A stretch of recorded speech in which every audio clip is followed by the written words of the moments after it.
सांगली आणि परिसरात विविध ठिकाणाहून दुचाकी आणि बांधकामावरील साहित्य चोरणाऱ्या 2 सराईत गुन्हेगारांना अटक करण्यात आली। त्यांच्याकडून 4 गुन्हे उघडकीस आणत 2 दुचाकी, 2 सळी कटिंग मशीन, 1 हँड ग्राइंडर असा 55,000चं साहित्य जप्त करण्यात आले।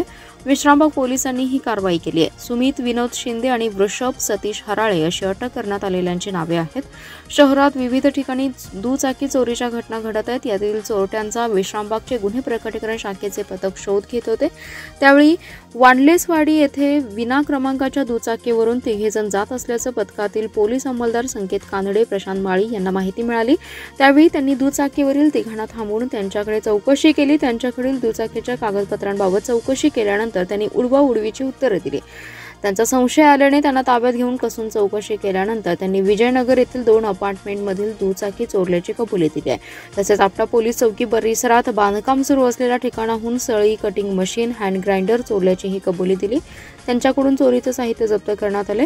त्यांच्याकडून विश्रामबाग पोलीस ठाण्याकडील 3, संजयनगर पोलीस ठाण्याकडील 1 असे 4 गुन्हे उघडकीस आणण्यात आले।